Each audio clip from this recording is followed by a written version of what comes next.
ప్రభువైన యేసుక్రీస్తు నామములో మీ అందరికీ కూడా నా వందనములు, మీ అందరికీ శుభములు తెలియజేస్తూ మరి రెండవ మెసేజ్గా ఈరోజు మరొక పాఠాన్ని నేర్చుకుందాము. 5వ తారీఖున మరి అమెరికా దేశంలో కొంతమంది అందరూ కూడా కూడుకొని కొన్ని అవార్డ్స్ని ప్రజెంట్ చేసుకుంటూ కొంతమంది గొప్ప వ్యక్తులకి అవార్డ్స్ను అలాగే కొన్ని మార్కులు ఇస్తూ మాట్లాడుకుంటూ సమావేశమయ్యారన్నమాట. గొప్ప సమావేశం. ఈరోజు మనము అమెరికా దేశంలో జరిగిన సంఘటన, లాస్ ఏంజల్స్లో జరిగిన ఆ సంఘటన గురించి ఈరోజు తెలుసుకుందాము. పరిశుద్ధ గ్రంథంలో ఏటి గురించి రాయకుండా మాత్రము లేదన్నమాట. ఎక్కడ ఏ విపత్తు జరుగుతున్నప్పటికీ దాని గురించి దేవుడు ముందే రాసి ఉంచిన దేవుడిని మనం సేవించుతున్నాము. అటువంటి వివరం కలిగిన పరిశుద్ధ గ్రంథాన్ని మన చేతుల్లో దేవుడు ఉంచాడనమాట. దాని గురించి బయట ప్రపంచంలో జరిగే ఇటువంటి విపత్తులు, ఇటువంటి భయంకరమైన విషయాలు మనం వింటున్నప్పుడు ఖచ్చితంగా పరిశుద్ధ గ్రంథం దగ్గరికి రావాలన్నమాట. జనవరి 5వ తారీఖున మరి లాస్ ఏంజల్స్లో మరి కొంతమంది సమావేశమైనప్పుడు ఒక యాంకర్ బాగా అత్యుత్సాహంతో మీ అందరికీ ఇది అది అని చెప్తూ దేవుడు ఏమంటుందంటే మనందరి ముందు దేవుడు 0 అని అనౌన్స్ చేసింది అనమాట. ఎందుకంటే అమెరికా దేశం అంటేనే అగ్రరాజ్యము, మంచి టెక్నాలజీ ఉన్న దేశముగా మనం అందరం కూడా చూస్తాం. అలాగే గొప్ప సైన్యము, అలాగే గొప్ప పరికరాలు, యుద్ధానికి సంబంధించిన పరికరాలు, అవన్నీ తెలివితేటలు, ఇలా చాలా అన్ని విషయంలో గొప్పగా అన్న దాంటిది ఏదైనా ఉందంటే ప్రపంచ దేశాల్లో అమెరికా దేశం అన్నమాట. అలాంటి దేశంలో మరి జరిగిన సంఘటన మనం చూస్తున్నాం. 5వ తారీఖు నైట్ ఆ రోజు వారందరూ కూడా కూడి ఇలా ఒక రకమైన కొంచెం సంతోషంలో పడిపోయి దేవుడు అంతటి వాడిని ఏం చేస్తున్నారు, మా ముందు మా టెక్నాలజీ, మా తెలివితేటలు, మా విధానం బట్టి ముందు దేవుడు 0 అని అనౌన్స్ చేసింది అనమాట. ఖచ్చితంగా మళ్ళీ 7వ తారీఖునే ఆ యొక్క లాస్ ఏంజల్స్ అంటేనే గొప్ప నగరం. దానిలో గొప్ప స్టార్స్, హాలీవుడ్ స్టార్స్, అలాగే డైరెక్టర్స్, కొంతమంది ధనికులు ఉన్నవారన్నమాట. ఇంకా పేదవారికి అక్కడ తావులేదు. గొప్ప ధనికులు ఉన్న నగరం అన్నమాట. చాలా అందమైన సుందరమైన నగరముగా మనం అంతకుముందు కాలిపోకముందు చూసాము. అలా అంత చక్కని నగరంలో అక్కడ 1 కోటి మందికి పైగా ఉంటారంటండి. 1 కోటి మందికి పైగా ఉంటారంట. అలాగే మనం ముందే చెప్పుకున్నట్లుగా అగ్రరాజ్యాల్లో ఏముంది, గొప్ప టెక్నాలజీ ఉందన్నమాట. ఇందాక అచ్యుతరావు గారు అన్నారు కదా, మరి అంత కార్చిచ్చి వచ్చినప్పుడు, అంత మంటలు ఎగిసి పడుతున్నప్పుడు మరి అంత టెక్నాలజీ ఏమైందండి, అది ఆర్పటానికి మరి కుదరట్లేదన్నమాట. అక్కడ ఉన్న సైన్యం అంతా అక్కడికి వచ్చి చేరారు, ఆడుతూనే ఉన్నారు. ఇప్పుడు వరకు కూడా అది ఆగిపోలేదు, ఆ మంటలు, ఆ కార్చిచ్చు అన్నది. అయినా కూడా ఆ టెక్నాలజీ పనిచేసిందా అండి, అది ఎలా రగులుకుందో తెలీదు, కానీ ఎక్కడ ఆగట్లేదు అన్నమాట. మరి ఎంత టెక్నాలజీ ఉన్నా కూడా అది పని చేయలేదు. సరిగదా ఆ ప్రాంతపు వాళ్ళు అంత ముందంట ఏమనంటే క్రైస్తవ దేశముగా మనం పరిగణిస్తాం. ఎక్కువగా అమెరికా దేశం అంటేనే క్రైస్తవ దేశంగా మనందరికీ తెలిసినట్లుగానే నిజమే క్రైస్తవ దేశంగా అనుకుంటాం. అక్కడ చర్చిల్లో కూడా చాలా మంది మంచి మాటల్ని బోధిస్తూ ఉంటున్నారు. అవన్నీ కూడా ఇప్పుడు రాను ఏమైందంటే అంత ఈ చర్చిలు మాకు ఎక్కువగా వద్దు అని చర్చిలు మూత వేసుకోవడం కూడా జరుగుతుందంటండి. అలాగే కొంతమంది కుర్రవాళ్ళు యవనస్తులు ఏం చేస్తారంటే ఒక కార్డులు కట్టుకొని, ఒక ఫ్లెక్సీలు కట్టుకొని, ఈ రాష్ట్రం నుంచి దేవుడు వద్దు, మాకు ఈ దేవుడు వెళ్ళిపోవాలి, ఈ రాష్ట్రంలో మాకు ఉండద్దు అని ఆ కార్డులు కట్టుకొని ఆ వీధినప్పుడు తిరుగుతున్నారంటండి. చర్చిల్లో ఏం చెప్తారండి? మంచి మాటలు చెప్తారు, మనల్ని జీవితాన్ని సరి చేసుకునే మాటలు చెప్తారు. ఒకవేళ కొన్ని చెడ్డ, దేవుడికి విరుద్ధమైన చెడ్డ అలవాట్లు, భావాలు, ఆ పనులు ఏదైనా ఉంటే వాటి గురించి వివరించుతారు. వాటిని తప్పకుండా మానివేయాలి, దేవుడు ఈ కట్టడ పెట్టాడు, దేవుడు ఈ నియమం పెట్టాడు అని దేవుని సన్నిధానంలోనూ చర్చిలో చెప్పే మాటలు ఏంటంటే ఇవన్నమాట. ఈ మంచి మాటలు ఎవరికి అక్కర్లేదంటండి? క్రైస్తవ దేశము అనుకునే ఆ దేశ ప్రజలకి అక్కర్లేదంటండి. అక్కర్లేదు సరికదా. దేవుణ్ణి ఎలా చూపించారంటే జీరోగా చూపించారంట. అలాగే మళ్ళా అక్కడ ఇప్పుడు ప్రస్తుతానికి ఆ 7వ తారీఖు నుంచి ఇప్పుడు వరకు కూడా ఆ జరిగిన ప్రమాదంలో 30 లక్షల కోట్లకు పైగా ఆస్తి నష్టమైందంట. ఎన్ని కోట్ల రూపాయలతో కలిగిన ఖరీదైన కార్లు కాలిపోవడం మనం అందరం చూస్తున్నాం మన మీడియా ద్వారా. అలాగే వాళ్ళు అంతకు ముందు విలాసవంతమైన జీవితాలు జీవించే వాళ్ళు అంటండి. గొప్ప గొప్ప జీవితాలు అన్నమాట. గొప్పగా అనుకుంటారు కదా. అలా చేపిస్తూ ఏమంటున్నారంటే ఇంకా వాళ్ళకి కొన్ని చట్టాలు ఉన్నాయి అన్నమాట. జో బైడెన్ ఉన్నాడు కదా, ఆయన మొట్టమొదటి ఎక్కేటప్పుడే కొన్నిటి మీద సంతకాలు పెట్టాడంట, కొన్ని చట్టాల మీద.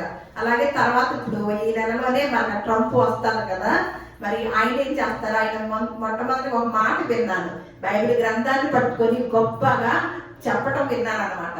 అంటే దేవుని ప్రతినిధిగానే నేను అనుకుంటున్నాను. మరి దేవుని యొక్క మాట చొప్పున ఆయన పరిపాలించుతాడని నేను అనుకుంటున్నాను. కానీ జో బైడెన్ అన్న ఆయన కొన్ని సిద్ధాంతాలను ప్రవేశపెట్టడం జరిగింది అనమాట. వాటిలో ఒక చట్టము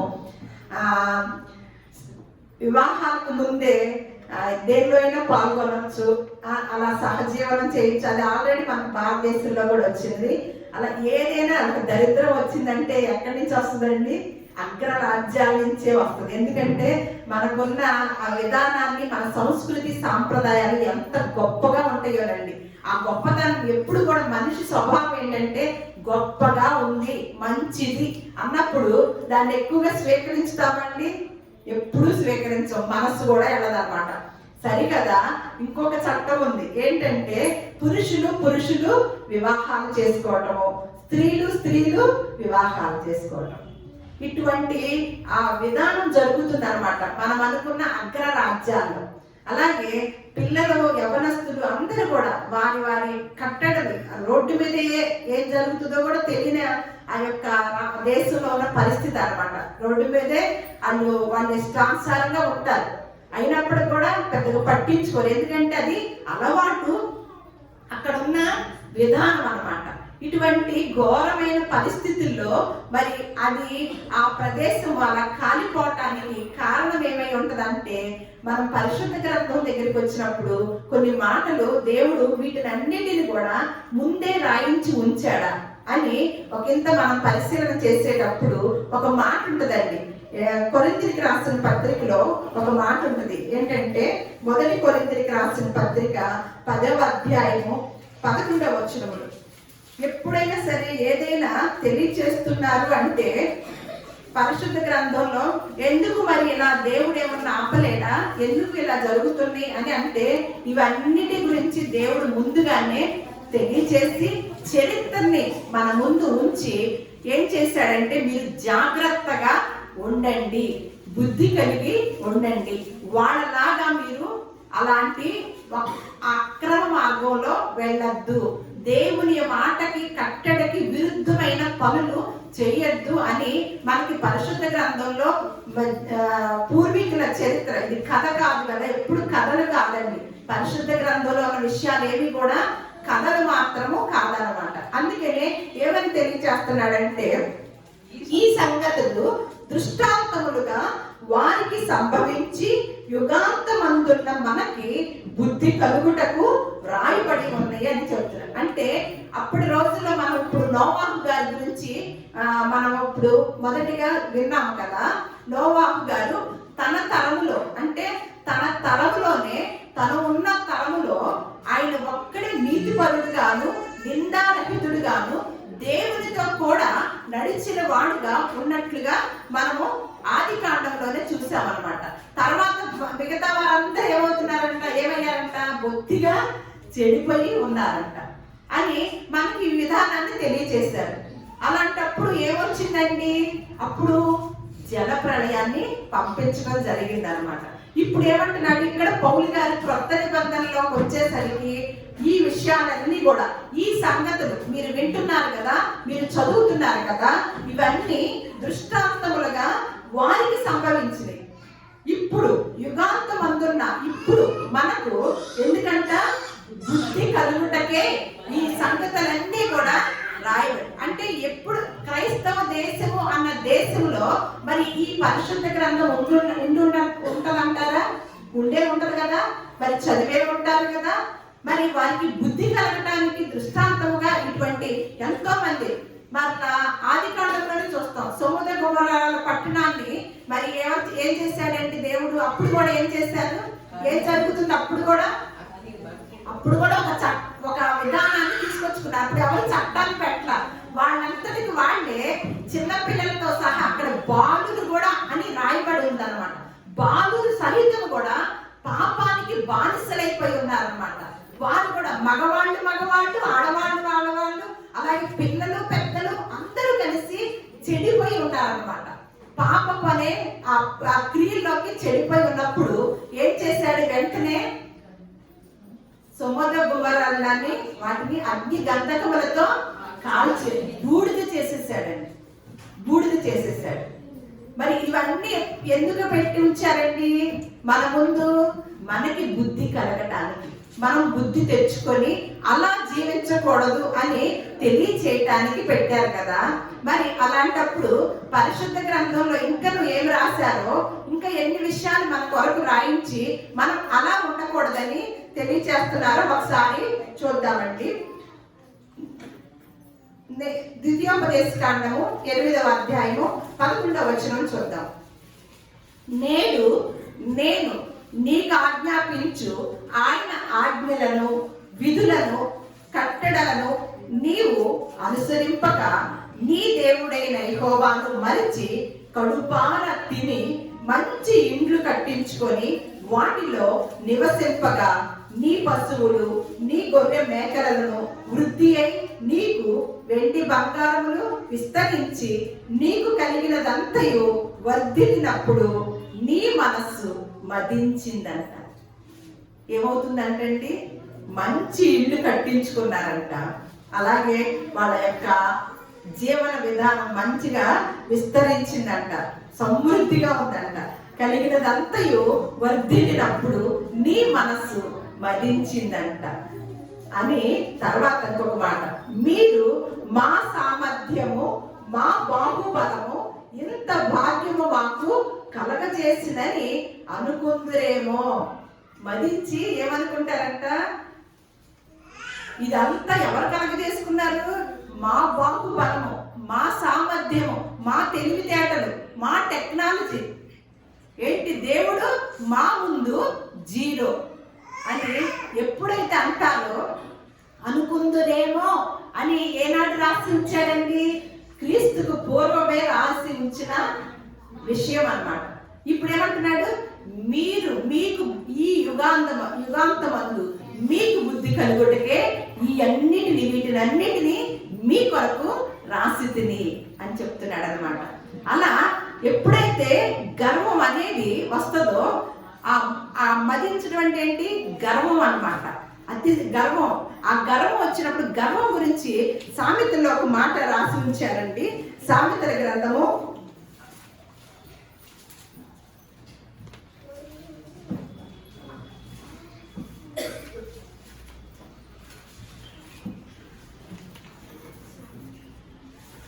16వ అధ్యాయము 18వ వచనము.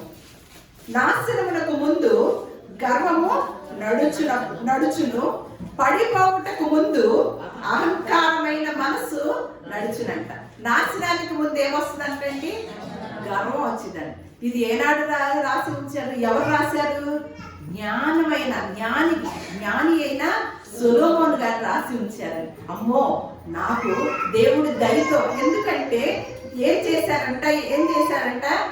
ఇది అసలు ఎవరు సృష్టించిందండి? అందుకే 50వ కీర్తన 12వ వచనంలో చూస్తాం అన్నమాట. ఎప్పుడైతే దేవుడు సృజించిన వాటి విషయంలో మన కోసం ఏర్పాటు చేసిన ఈ యొక్క ఆయన దయ, ఆయన కనికరాన్ని ఎప్పుడైతే మర్చిపోతామో, మనం ఈ సంవత్సరం మొదట్లోనే అనుకున్నాం, సంవత్సరం అనే దయా కిరీటాన్ని మనకి అనుగ్రహించాడు. ఆయన దయ లేదే ఈ రోజు దేవుని సన్నిధానంలో సజీవులుగా మనము కూర్చోలేమన్నాడు. ఎందుకంటే 12వ వచనం, లోకమును దాని పరిపూర్ణతయు నావే. ఏమంటున్నాడు? లోకమును దాని పరిపూర్ణతయు నావే అని.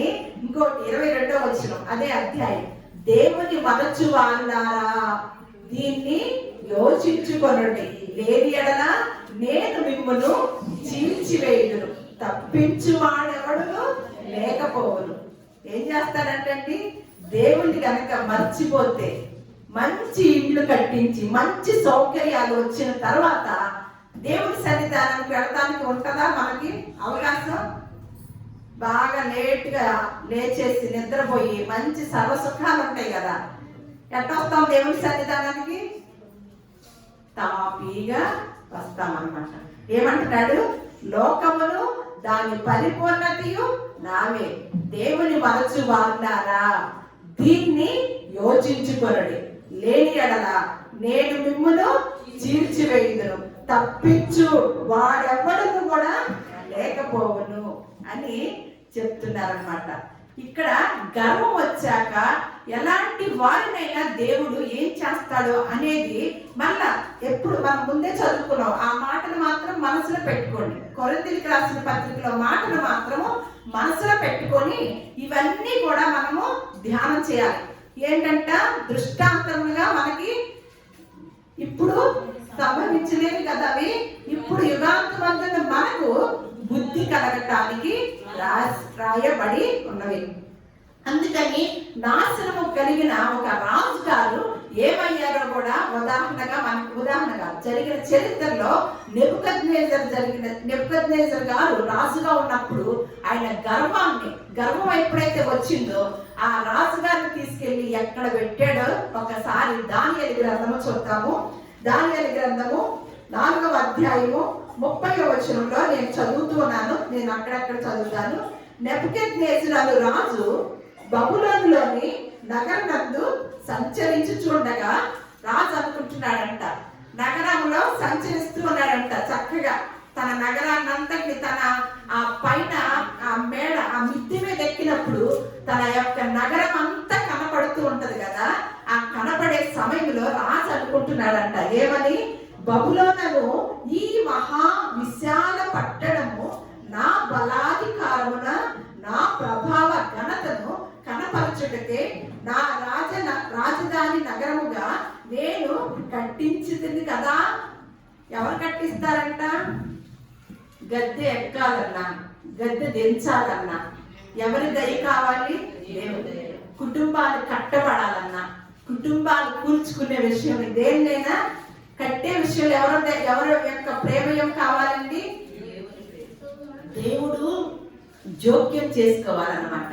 దేవుడు దయ లేనిదే, దేవుడు సెలవు లేనిదే ఏ రాజ్యాలు కూడా నిలబడలేదు. కానీ ఇక్కడ ఏమనుకుంటున్నాడు నెబుకద్నెజరు అంటే, చరిత్రలోకి వెళ్ళాను, నేను అంత ముందే చెప్పాను, ఈ రాజులందరూ పరిపాలించిన వారన్నమాట, కథా కహానీలు కాదు. అలాంటి రాజంట ఆ యొక్క నగరాన్ని చూసుకోనంట ఏం చేస్తాడు? ఈ మహా విశాల పట్టణము ఎలా కట్టబడిందో తెలుసా? నా బలాధికారమును అలాగే నా ప్రభావమును ఘనతను కనపరచుటకే నా రాజధాని నగరముగా నేను కట్టించితిని కదా అని తనలో తాను అనుకున్నాడంట. పైకి పెద్దగా అనలా. హృదయ అంతరంగం ఎదిగిన దేవుడు ఎలా ఉన్నాడండి? మన దేవుడు ఎలాంటి దేవుడు? హృదయాల్లో పైకి ఎవరికైనా చెప్తే వాళ్ళు వింటారు మాటలు, మన లోపల ఒక ఆలోచన ఉంటది, అది ఎవరింటూ ఉంటారండి? అందుకనే ఇది చాలా పశ్చంతో కూడిన భక్తి విధానం అండి. దేవుడు మనం సేవించే దేవుడు గొప్ప దేవుడై ఉన్నాడు. హృదయ ఆలోచనలో కూడా తన బిడ్డలు ఏ పాపము చేయకూడదని తలంచిన తండ్రి అండి మన తండ్రి. మనం ఎంతో ఆయనంట ఎలా ఉండాలి? ఆయన పరిశుద్ధుడు కనుక మనము తన బిడ్డలమైన మనం కూడా ఆయన ఎదుట పరిశుద్ధులుగాను నిర్దోషులుగాను నిందారహితులుగాను ఉండాలని ఆశపడుతున్న తండ్రి అన్నమాట. కానీ తనలో తాను అనుకున్నాడంట. ఎవరు? నెబుకద్నెజరు. ఎప్పుడు వెంటనే ఏమైంది? రాజు నోట ఈ మాట ఉండగానే ఆకాశము నుండి ఒక శబ్దము వచ్చింది. ఏదనగా, రాజు నెబుకద్నెజరు, ఇదే నీకు ప్రకటన. నీ మనసులో ఒక మాట వచ్చింది గర్వంతో, ఇదిగో నీకు ఒక ప్రకటన చేస్తున్నాను అని ఏమంటున్నాడు? నీ రాజ్యము నీ వద్ద నుండి తొలగిపోవు, మనుషులు నిన్ను తరుముదురు, నీవు అడవి జంతువుల మధ్య నివాసము చేయుచు పశువు వలె గట్టి మేసెదవు. సర్వోన్నతుడకు దేవుడు మానవుల రాజ్యము పైన అధికారి అయి ఉండి తానెవరికి దాన్ని అనుగ్రహింప నిశ్చయించునో వానికి అనుగ్రహించునని నీవు తెలుసుకునే వరకు నీకు ఇలాగూ జరిగింది. ఎక్కడికి వెళ్ళాడంట? విలాసవంతమైన ఆ యొక్క దానిలో భవనంలో నుంచొని, అబ్బా ఇంత గొప్ప నగరాన్ని, ఇంత విశాలమైన పట్టణాన్ని, ఇంత విలాసవంతమైన విధానాన్ని నా బలాధికారంతోనూ నా యొక్క ప్రభావంతోనూ నేను కట్టించుకున్నాను కదా అని అనగానే, లోపల అనుకోగానే వెంటనే ప్రకటన వచ్చింది. వచ్చి ఎక్కడ మనిషిని ఎక్కడికి తీసుకెళ్ళాడండి? సింహాసనం మీద ఉండి విలాసవంతమైన జీవితాన్ని జీవించే రాజుగారిని, ఇదిగో నీవు ఎక్కడికి వెళ్ళాలంట? అడవి జంతువుల మధ్యకి తీసుకెళ్ళాడు. అడవిలో గడ్డి వేసే పని చేశాడు. ఇది మనకు బుద్ధి కలగటానికేనా? చాలా మంది చదివే ఉంటారా ఆ క్రైస్తవ పట్టణంలో. పేరు కూడా ఏం పెట్టారండి? Los Angeles. అది దేవదూత పట్టణం అంటారు, దేవదూత నగరం అన్నమాట. పేరేమన్నా దేవదూత పట్టణమా? దాని లోపల జరుగుతున్నవన్నీ దెయ్యపు కార్యాలా? చూస్తూ ఊరుకుంటాడండి దేవుడు? చూస్తూ ఊరుకుంటాడా? నెబుకద్నెజరు అంటేనే గొప్ప రాజు అన్నమాట. ఒక్క ఆలోచనే వచ్చింది హృదయంలోకి, వెంటనే తీసుకెళ్ళి గద్దె మీద నుంచి అడవిలోకి తీసుకెళ్ళాడు. ఏంటో తెలుసా నీకు? సర్వోన్నతుడకు దేవుడు మానవుల రాజ్యము పైన, మానవుల రాజ్యం, నీకైతే నీ రాజ్యం మీద అధికారం, ఈ మానవుల రాజ్యం అంతటి మీద అధికారి ఎవరండి? సర్వోన్నతుడకు దేవుడు అని చెప్తూ, అధికారి అయి ఉండగా నీవెవరికి దాన్ని అనుగ్రహింప నిశ్చయించునో నేనెవరికి వానికి అనుగ్రహించునని నీవు తెలుసుకునే వరకు నీవు ఇలా గడ్డి తింటూ అడవిలోనే ఉండాలి. ఎప్పుడైతే పశ్చాత్తాపం కలిగిద్దో అప్పుడు మళ్ళా రాజు దగ్గరికి, రాజులాగా సింహాసనం దగ్గరికి వస్తామని చెప్పాడు.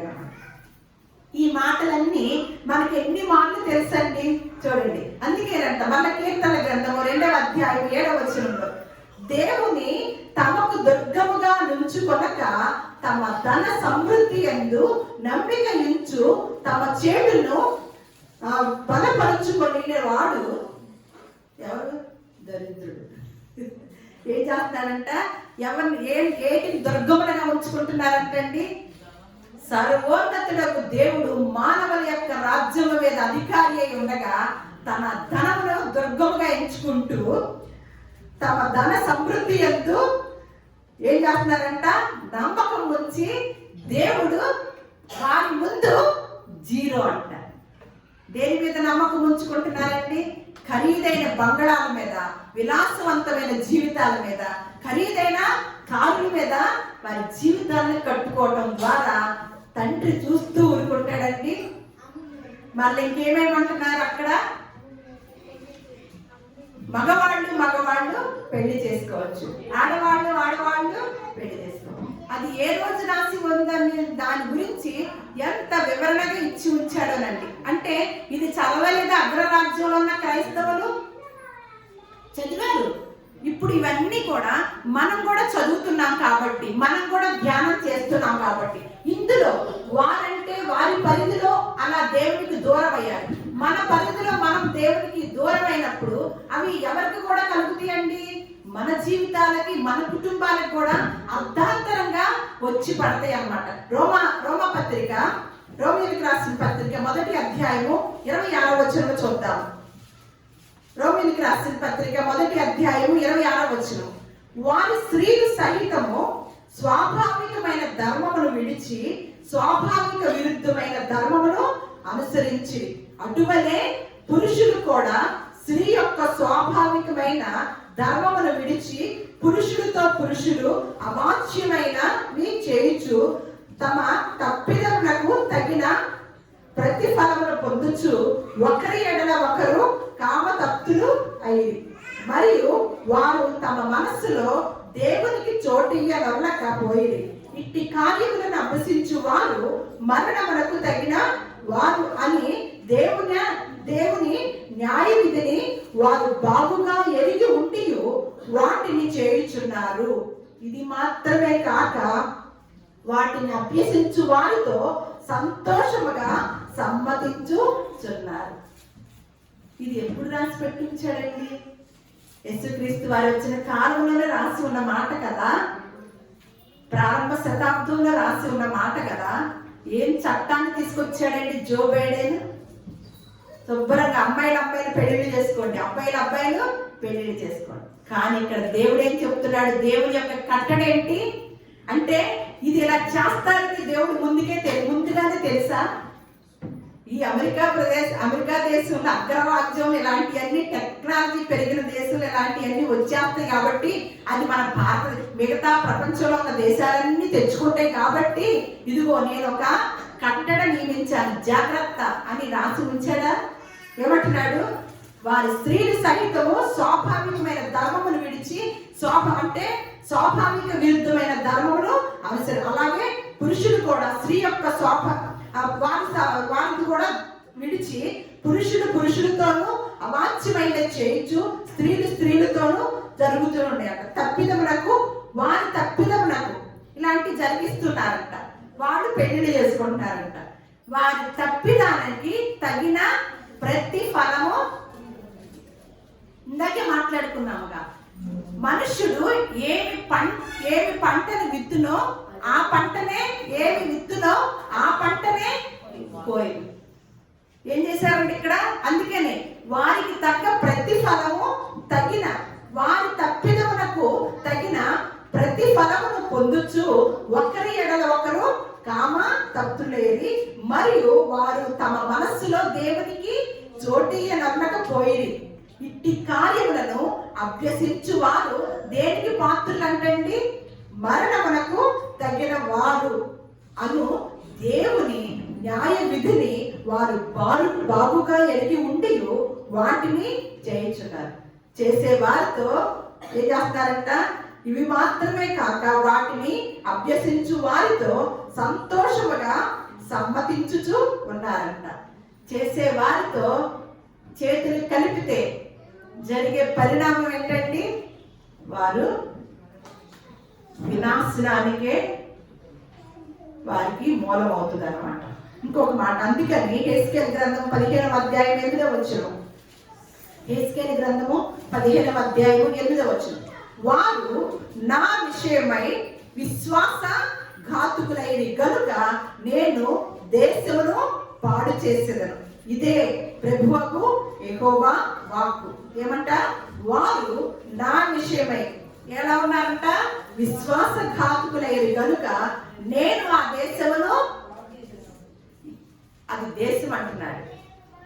మన కుటుంబాల్లో కూడా దేవుడి విషయంలో ఎలా ఉన్నామో మనం కూడా విశ్వాసఘాతుకులమై ఉంటే కనుక ఏం చేస్తారంట?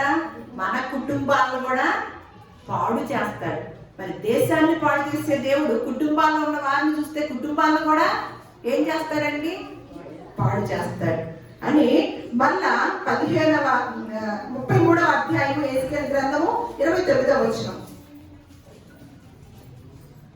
హెస్కేలు గ్రంథము 33వ అధ్యాయము 29వ వచనం. వారు చేసిన హేయ క్రియలన్నిటిని బట్టి వారి దేశమును పాడుగాను నిర్జీవముగాను నేను చేయగా నేనే యెహోవానై ఉన్నానని వారు తెలుసుకొందురు. మా ముందు దేవుడు జీరో. ఏం చేస్తున్నారంటే ఇప్పుడు వారు చేసిన హేయ క్రియలన్నిటిని బట్టి వారి దేశమును పాడుగాను నిర్జీవముగాను నేను చెయ్యగా ఇప్పుడు ఏం చేస్తారంటే వాళ్ళు నేనే యెహోవానై ఉన్నానని వారు తెలుసుకొందురు అని చెప్తూ ఇప్పుడు ప్రకటన గ్రంథంలో చివరిగా 8వ అధ్యాయం 7వ వచనంలో, ప్రకటన గ్రంథము 8వ అధ్యాయం 7వ వచనం, మొదటి దూత బూర ఊదినప్పుడు రక్తముతో మిళితమైన వడగండ్లను అగ్నియు పుట్టి భూమి పైన పడవేయబడను. అందువలన భూమిలో 3వ భాగము కాలిపోయింది, చెట్లలో 3వ భాగమును కాలిపోయింది, పచ్చి గడ్డి అంతయు కాలిపోయింది. ఇవన్నీ దేనికి సూచనలండి? దేవుని యొక్క రాకడకి సూచన. అందుకనే ఈ సంగతులు దృష్టాంతములుగా వారికి సంభవించినవి కనుక ఒకప్పుడు యుగాంతమందున్న ఇప్పుడు యుగాంతమందున్న మనకు బుద్ధి కలుగుటకై ఇవి రాయబడినవి. దేవుడు సర్వోన్నతులకు దేవుడు, మానవుల రాజ్యం మీద అధికారి అయి ఉన్న దేవుడు. ఆయన దయలేందే ఒక్క నిమిషం కూడా మనం బ్రతకలేము. ఎంత టెక్నాలజీ ఉన్నా కూడా ఏమి ఆర్పుతున్నారండి? సైన్యం అంతా అక్కడ ఉంది. దేవుని సముద్రం నుంచి నీళ్లు తీసుకుంటున్నారు, ఏదో ఒక చిన్న బకెట్తో పోసినట్టుగా ఉన్నాయి అన్నమాట. అంత పెద్ద కార్చిచ్చుని ఆర్పడానికి వారి టెక్నాలజీ కూడా పనిచేయదు. ఏమంటున్నాడు? నేనే దేవుడని మీకు తెలుసుకునేంత వరకు మీ దేశం ఏం చేస్తున్నాను అంటున్నాడు? పాడు చేసి నిర్జీవంగా చేసేస్తాను అని చెప్తున్నాడు అన్నమాట. తప్పకుండా